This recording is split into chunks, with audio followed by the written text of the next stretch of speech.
use a blue pen? Totally fine. Are you talking to me then? Do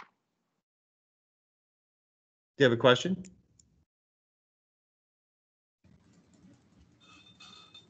All right, I'm going to go ahead and get started with the rest of this part. Mr. Yates. Derek, I saw your hand up. Go ahead. For the Flipgrid, what paper do we have to show to you? Henry or Derek, we're going to go over that right now. So let me go ahead and explain what we're going to be doing. What I want you to do before you do anything is I want you to check your assignment with me to make sure that you have the answers in the way that we want them. And then after we're done, I want you to show me this homework assignment, this one that we're doing right now. Now, if you don't have this page that's printed out, that's totally fine. I want you to at least make sure that you have the lined piece of paper that you did it on shown so I can see it. And that's what we want to do after we're done checking it. So make sure, don't show me in the Flipgrid unless you've actually shown me that you've checked it with me or you've watched the video later on. And that's important to do. One of the things I really want to see when you do the Flipgrid is that you have your name on the paper. Now on this one, it does give you space for that. So make sure that you have your name on it. I want to see your name held up there so I can see it. And you can also put today's date on here. They give you a little bit of space. Otherwise, I want you to put your name number, our name and date right here in the top right-hand corner if you have a lined piece of paper and you're doing this on that. We're going to go ahead down onto our assignment. I'm going to zoom in on it so you can see a little bit more. Oh, that was extreme zoom and went too far. Let me go ahead and zoom in on it right here. All right, we're going to go through this together. If you do have questions while we're going through it, I'll pause it to show. And this is our homework assignment on the recording, just so you know. This is the homework assignment 1.2 that we did for yesterday that we're reviewing now. Go ahead, and Abby, what's your question really quick so we can get started on this? Okay. Jace, do you have a question, Jace P? Okay, Derek, do you have a question? I'd like you guys, if you're not done with questions, just to make sure you have your hands down so I know that we're not going to need to ask. I'm going to start going through and checking, and I'll look up again to see how your hands are doing, but I want to go ahead and go through the answers here. First of all, on number one, 67,982,001 or 1 is greater than 67,892,001. They almost look the same, but these numbers here in the hundred thousands place are different. Gabby? For 1 through 6, I actually got a lined piece of paper and wrote like answer sentences for them. So do you want me to show that when we do our Flipgrid? Yes, and that's a great observation. If you did have to do it on some extra paper, show me that extra paper too. I want to see all the work that you did on these. So if you did something like that, I want to see what you did. Abby, you have a question? I'm going to keep going on through. Abby? Okay. No, sorry, I just had my hand up. No worries. Okay, for number 2, 100,542,089 is great, less than 105,042,098. Number 3, 1,986,000 is greater than, or 1,986,034 is greater than 1,896,075. Number 4, 12,165,982 is less than 12,178,983. For number 5, 239,742,005 is less than 289,650,010. And the last one here, 1,652,985 is greater than 1,563,218. Here, ordering the numbers from least to greatest, there's one thing that the book doesn't do that I would like you to make sure you get in the habit of doing. On the very first, if you're ordering your numbers, make sure that you put a G, and I'm going to try to do this without, put a G at the beginning for greatest, and put an L at the beginning for least. So I know that you're aware that you're going to be doing these numbers from greatest to least. If it's least to greatest, you switch those around. But I really do want to make sure that you have a G for greatest and an L at the end here. Make sure you do that when you're labeling these in the future from greatest to least. Jace? Can you, at the beginning, put G2L and then do the work? Or should I just If I prefer that you do it that way. If you do say from G to L, I'd like you to just say from greatest to least and actually just write it all the way out for me if you're doing it as an answer sentence like that. Okay. Gabby? Yeah, I put like I sort of made an answer sentence on my paper and I put the numbers ordered from greatest to least are and That's then fine too. As long as you got those words greatest to least in there as an answer sentence, that's fine as well too. Mike? I did in between the numbers I put a greater sign. Greater and least sign. Okay, so you went ahead and you did it like kind of like this, where you did kind of like a greater than. Yeah. Okay, that's okay. I prefer that you just read. You can do that in there, but I also prefer that when you list it out next time, just to tell me that you're doing it from greatest to least or least to greatest. So I'll know. All right, we're going to move on down.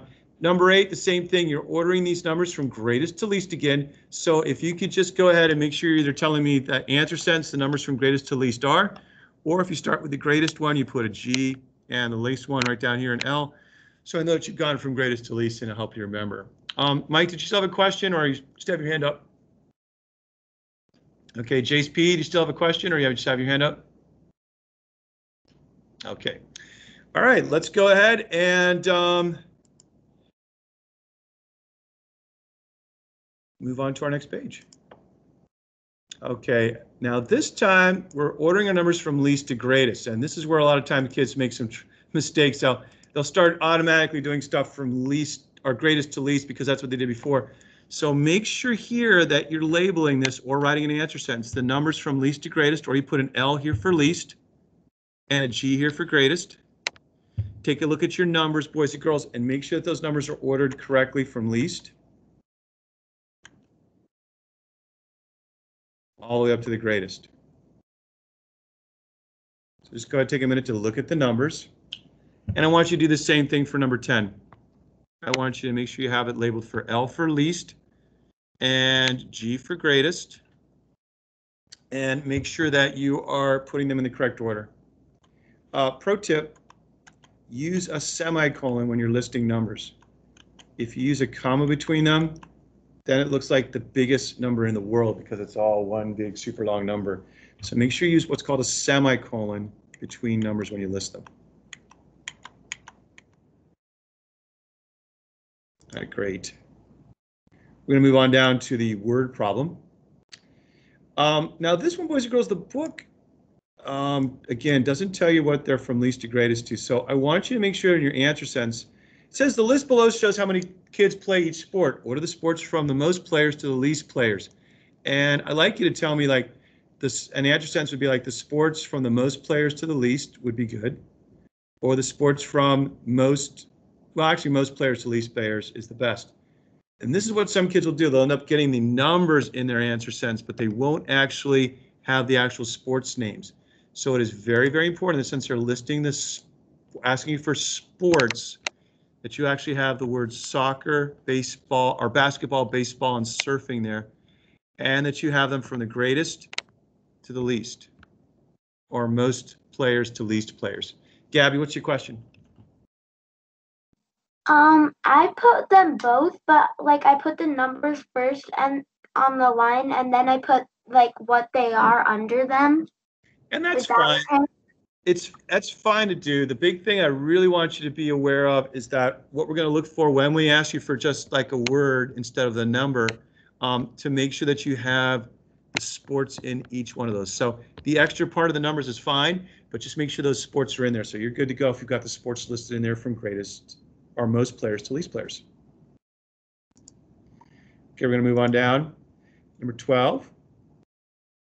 Now, number 12's got a lot of different ways you could have said the answer, but I want you to make sure you have an answer sentence here. Again, I'm not super happy that the book doesn't give you answer sentences, so I want to make sure that you are aware that usually I prefer answer sentences. Andrea wants to live in the city with the most people. She read that New York City has 8,008,278 people, and that Seoul, South Korea, has 10,231,217 people.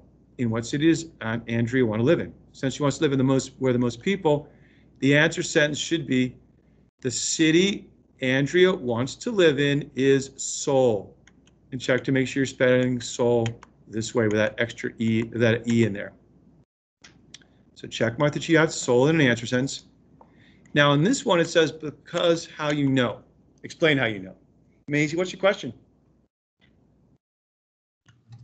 I wrote Andrea would want to live in Seoul, South Korea because it's a more populated area. I love that. And what I really like about it is you combine the sentences together. So you could say I know because, or you could just do what Maisie just did where you said Andrea wants to live in Seoul, South Korea because. And then there's different ways. There's a bunch of different ways you could have answered that. You could have just said, well, 10 million is bigger than 8 million. So they kind of rounded these off. So you know that. Or you could have said Seoul is a bigger city. It has more people because it has 10,231,217, which is more than New York City. Different ways you could have said that answer sentence in the because part. Jace P, you want to go ahead and tell me what you're going to say? What I said was Andrea wants to live in South Korea. I know because she wants to live somewhere with more people. And 10,231,217 people is more than 8 million. Jace, yeah, I like that a lot. That's a very nice and detailed sentence that gives you the full answer sentence, the word because in there, and explains it in detail using not just words, but also telling me the numbers of why they're bigger. So I like that a lot. That's a good job. Gabby, what's your question? I did something a lot like him. I said she wants to live in, I don't know how to pronounce it, but Seoul. It's Seoul. Seoul. Seoul. I know this because there's about 2 million more there, and she wants to live where there's more. And that's another great way to do it. That's a nice way to show that it's bigger and by how much bigger. So that's another very detailed answer sentence that you could have done there, and it's perfect. Great job. Jace, do you still have your hand up? Or do you have another question? Okay, great. All right, we're going to move on down now to number 13. The Denver Mint made 2,638,800 nickels. The Philadelphia Mint made 2,806,000 nickels. Which mint made more nickels? Explain how you know. Your answer sentence should be, you should have the word, the Philadelphia Mint made more nickels. So make sure you have at least that word nickels in there, more nickels. Many different ways you could have said how you know. This person or the book just sort of say, well, I know that 2,800,000 is bigger than 2,600,000. They kind of rounded up the answers to make it easier to do in their head. And they said it that way. If you said because in there, perfect. You want to use a because answer in there to make sure that you are explaining how you know. You could also say, I know because. All right, brain builder time. Okay, in 1950, bike stores sold about 205,850 bikes per year per store. In 2000, bike stores sold about 185,000 bikes per year per store. Is the number of bikes being sold getting larger or smaller? Explain how you know. The correct answer here is that the number of bikes being sold is getting smaller. And make sure you include some of these words in your answer sentence, like the number of bikes being sold, and then getting and smaller in there. So make sure you have that. And again, it's asking you to explain how you know. And this time what they did is they rounded and they said, well, about 200,000, which is what this is right here, is larger than 100,000. They're just comparing. If you notice what they did here, all they really had to do is just compare the 100,000s place. They didn't have to actually look at the rest of the answer or the rest of the number. 2 is greater than 1, so 200,000 is greater than 100,000. So the bikes are getting small. The number of bikes being sold are getting smaller. Gabby, what you got? How they did it, it doesn't really make sense to me because you would actually round 185,000 to 200,000, and then it would be about the same. And that's a good question, Gabby. What I noticed is that they're not actually, what at first I thought they were rounding, they're actually just comparing. They're comparing the 2 in the 100,000s place for the bike sold in 1950 with the 1 that is sold per year in 2000. So by comparing those two digits in the 100,000s place, they're not really rounding. They're just saying that this 2 represents 200,000, this 1 represents 100,000, and that's why they ended up with 200,000 is greater than 100,000. So they're not actually rounding, they're just comparing the digits in the 200,000 and the 100,000. Okay, thank you. That makes a lot more sense. You're welcome. Jace T, do you have a question? I got that exact answer. Perfect. I'm glad you were looking at that and checking and making sure you had the same thing. Nice job, Jace. All right, we're going to go ahead and go on to our final one here, which is our test practice today. This is something we always do to sort of give you an idea of AZ Merit style questions. So which set of numbers are in, oh, that was really a wavy line. Which set of numbers are in order from greatest to least? So be careful. We want to make sure you went from greatest to least. And the correct answer for this one, and I want to make sure that you wrote down the set of numbers. If you printed this out, I'd like you to just write, or if you printed it, you can highlight it because it's already there. If you had to write these down because you couldn't print, just write them in order from greatest to least. And it was the selection that I underlined right here for answer B. Jace and Gabby, do you have questions or you just leave your hands up? Gabby, you want to ask a question? Okay. So I sort of showed my work, but like I underlined where they messed up. And that is fine too, as long as you explained it. Jace T? My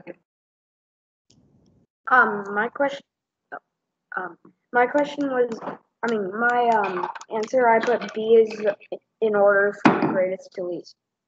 And that'll be okay for this test practice one. Sometimes when we're doing the other ones where we're in spiral method, I prefer that you write out the set of numbers so that I know what they are that you're putting in order from greatest to least. But for this one, that'll be okay since it's just a selection. Jace T, do you have a question?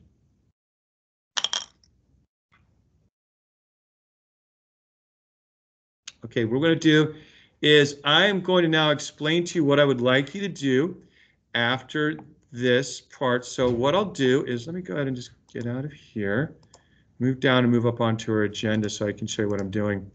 And let me erase some of these stray marks that I made. And we'll go over to here. And, oh, we're running pretty far behind right now. So what we're going to do is we're going to come back together at 10 o'clock. But before we leave, what I would like you to do is I want you to look at our assignment for what was supposed to be at 9:20. We're running a little bit late today. We're going to show your math homework today. I want you to show me the homework we just checked.